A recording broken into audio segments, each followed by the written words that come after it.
this is Naomi, aka Night with the Needle, and today I'm going to talk to you about how I got into tattooing.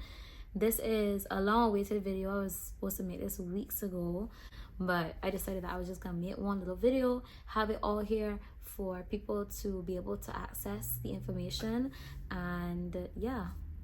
So here we go. If you don't know who I am, I'm gonna give you a quick introduction. My name is Naomi. I'm a 23-year-old Atlanta-based tattoo artist. I'm self-taught. I didn't have an apprenticeship or a mentor. I've been tattooing for about 2 years. I like to do realism mostly, but I also like to do like fine line and floral. Like it really just depends on what I'm feeling, but black and gray only. And I plan to move to New York sometime later this year, but you could check out some of my work on Night with the Needle on Instagram. In this video, I'm going to talk about how I got into tattooing and have it in like 4 different sections. So the first category is gonna be my personal journey, which is just about like what has happened within the 2 years. And then the second category is gonna be methods of learning. And then thirdly, I'm gonna talk about just general tips that I would give to tattoo artists, new tattoo artists. Lastly, I'm gonna talk about the pros and the cons of the job, because you gotta know what you're getting yourself into. Alright, so getting into my personal journey, which is the first section of this video, I'm just gonna kind of like go through everything from 2 years ago till now. I got into tattooing my senior year of college. I was supposed to go to med school, but I picked up tattooing because I needed like a side hustle, because I was like, I ain't gonna be in med school and be broke, you understand? So I needed to have a side hustle. I was very artistic. I had art business already in college. I used to do graphic design, paddles, shoe customizations, portrait commissions, like everything under the sun art wise I would do. And tattooing was just like a oh, let me try that out. And luckily I just fell in love with it and I became passionate about it, and I decided not to go to my school.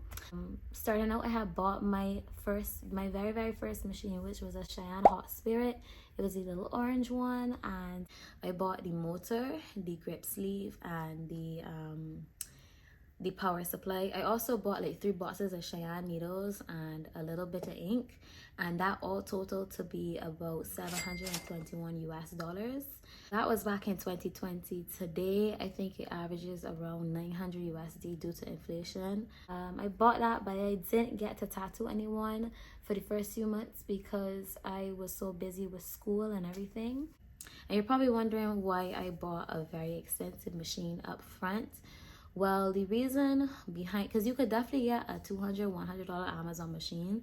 Like, I have seen people deliver very amazing work with those machines, but I was just kind of in my head, I was like, if I'm gonna do this for a while, I want to start out with a good machine so I don't have to replace it later on. And then I was also thinking to myself, like, I don't want to buy a crappy machine and then that turns out to be something that's hindering the quality of tattoos I'm doing when I'm trying to learn. So those are the 2 main reasons I didn't get it. I was also getting like my unemployment check, so that wasn't even my money that I was using, you know what I mean? That was the government's money. And SAGWA don't start. Yeah, so that was my first machine. To this day, like, I don't use that machine anymore.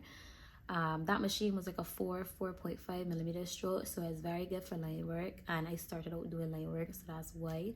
But to this day, I use, like, right now I use the Cheyenne Soul Nova Unlimited, and I use that for shading because it's a 3.5 millimeter stroke, meaning that the needle comes out of the cartridge at 3.5 millimeters. And that's perfect to give it a soft hit and gives you nice soft gradients. So I use that for my shading. And then for my lining, I use a Bishop 1 liner, which is a 5.0 millimeter stroke, which is a harder hit and gives you crisp lines. So those are the 2 machines that I use today. I initially started by tattooing, giving a couple of free tattoos to my friends and family only. And I would only do like lettering, like script and font, like simple things that I knew that I could tackle. I started doing. I was not aiming to do any sort of shading or any like red ink or nothing. It was just black simple fonts, and I did try out like fake skin and fruit and like stuff like that and pig ear at one point, but I just didn't see like any difficulty with those things. Like it just wasn't challenging, and I knew that this isn't how real skin felt, so I wanted to try real skin. Of course I was letting people know like the like to let them know that I ain't never tattooed before, but the hardest thing that I was like struggling with in the beginning was getting like a consistent saturation, like I would feel like I would pull a line and it would be a little too light. And the reason for that is because I was so light-handed. I was so like cautious of scarring somebody's skin or like ripping and causing trauma to the skin. And I had a fear of like going too deep, so I went too light. I was extremely light-handed, and it was just mainly because also like the machine feels like a car part in your hand. Like it's just vibrating. Like it was very intimidating at first, but it took me a couple months to get out of that period where I wouldn't have to constantly line something to get a nice consistent line, and I would be confident enough to go to the right depth. Because the truth is, when you're tattooing, you have to get to that second layer, and I kept only going through the first, really, because I was just so terrified that I would go too deep and give somebody a blowout, because you can't undo a blowout. So, and I practiced a few times on some friends, and I had this one specific friend that was ever so kind to let me tattoo on them in the initial stages of tattooing, and that gave me like a really early practice on real skin. And this was a very important part of my journey. My friend Bishop, they allowed me to tattoo anything. Like I'm talking, we would do a tattoo, like a simple tattoo, and then we'd be like, okay, so what we doing next week? I got to try out different liners on them. I did like a snake with a hollow tip for the first time. I tried red ink with them on the first time. I tried my first black and gray rose on them, and it was hideous. They love it, but it was so ugly, like whatever. But it was really good to be able to have somebody that, and we are friends, so you know, I would see how it heals. I would check in with them to see how it heals and stuff like that. So whenever I saw something and I wanted to try it out, I would hit them up and do it, and that was a great service they did to me. So if you can find somebody like that, I highly recommend you do that. Then I opened my books to the public March 1st of 2021, and I was shitting bricks when I opened that, but like I was like, I need to get this ball rolling. I was a little more comfortable with tattooing other people other than my friends that I had tattooed previously. And even then I was still only doing like simple line work things, nothing challenging, nothing too crazy, just simple things, so I could really cement myself in like understanding how the ink goes in the skin, and like getting saturation correct and stuff like that. My hand was always very steady and my lines were always pretty crisp, but the problem was just saturation and making sure I was getting a good heel. That was really that starter period, and I think I was doing tattoos for like $20 to $50. Crazy to think about that being my start. But all my clients were college students, and I remember thinking to myself, like, why are y'all letting me tattoo you? Like, I literally don't even know how to tattoo. Like, why are y'all letting me tattoo you? But I think that's just mainly because everybody knew that I had like an artistic background prior to tattooing it. And ever since that day, I've been tattooing literally consistently for 2 years. And it's pretty cool to see the growth, because like the beginning I did not know how to shade, and I'm doing shading, but yeah, I just stuck with it. I was consistent. I'm still on the journey of learning, and 2 years is very much so still like beginner junior tattoo artists, you know, like there are people who've been tattooing 5 to 12 years. So I'm still on a pursuit of education, like, and learning and getting better at this every single day. It is a hard journey. Like, I'm not gonna sit here and say that it's like sunshine on roses, but nonetheless we are progressing. Right now I feel like I'm personally in a very like comfortable place. I think the machines I have work very well for what I do. I know the needles I like to use to a T. I like to use, and I only use small needles. So for my 1 and type 3s, I use a Mala. For my 5 round liner to 5 mics, I would use Quadron, and anything above that I would use Quadron. Like my 9 mics, my 27 mics, I would use Quadron only. I only use dynamic black ink, so I only use black ink. I don't use any gradients, but if I do use a gradient, I use the David Vega one. That's the gradients I would use, like medium, and I would really only use medium and dark and never really touch light because I can't do that. But when I started out and I was trying to get into shading and I was trying to get into gradients, it was the most confusing thing. I still to this day don't like gradients. The whole like black to dark to medium to, I don't know where to put none of that shit. And then also it's so confusing because like you put in light and it looks like dark, you know what I mean, and it heals super light. So it's just like you just have to know, you know what I mean, and that's just too much for me. So I only use black ink and adjust my pressure. But so that's the ink I use, and then like yeah, that's really where I'm comfortable at now. I'm still always learning. I actually got a suggestion from an artist the other day to tell me to use super black on people of tan or darkened complexions to get a nice black consistency. So I could try that out too. But that's the thing about tattooing. You're always gonna tweak and perfect the things that you use. You're always going to be learning. You could always ask questions to other artists that you meet, and there's always going to be new methods and strategies that other people use that you can incorporate into yours, and that's just the way it goes, you know what I mean?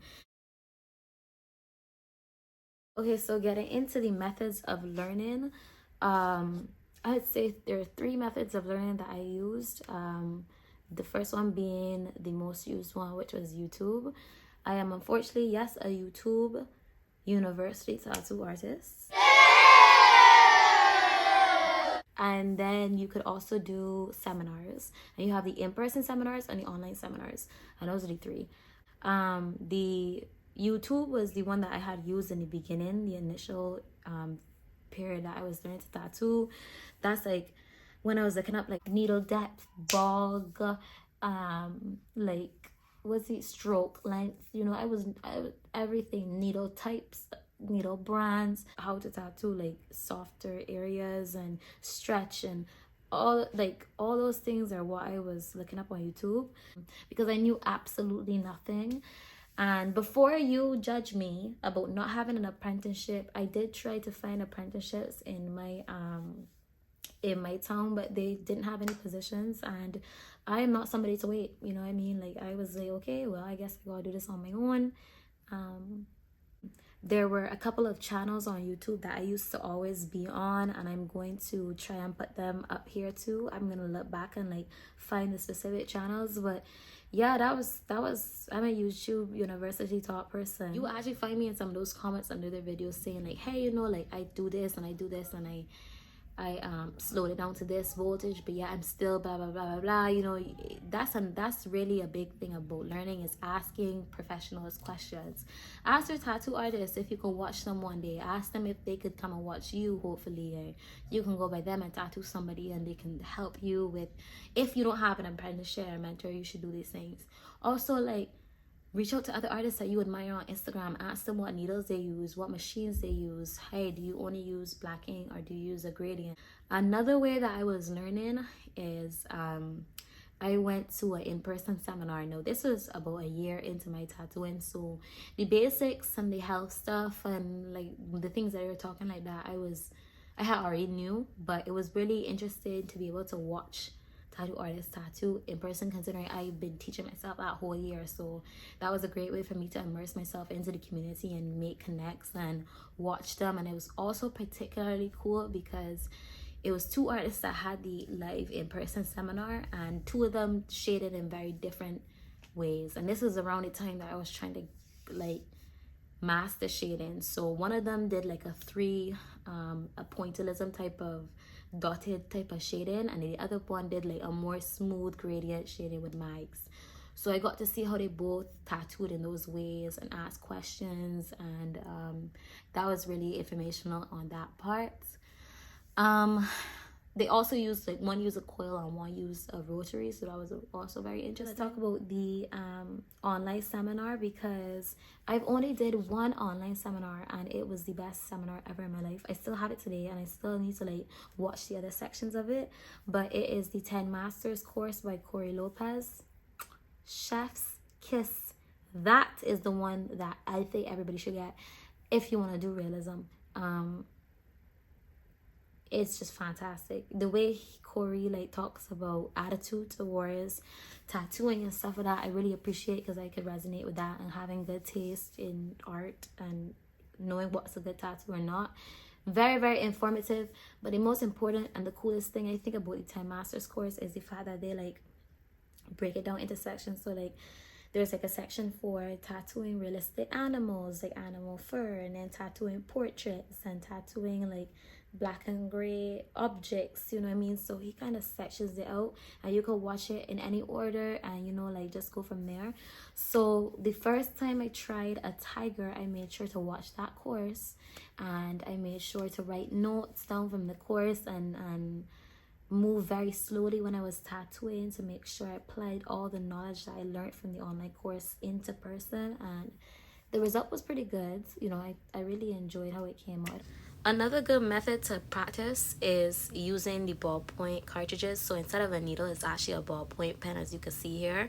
And I feel like this is really good to help you get over like the vibrational feeling of the tattoo gun, and it will help you with shading, with the stippling shading, and feel and pull in real straight lines. I didn't use this method, but I just thought I would include it for you guys if you were interested. And it's also really cool because it comes in a bunch of different colors. But that wraps up the video. Thank you so much for watching.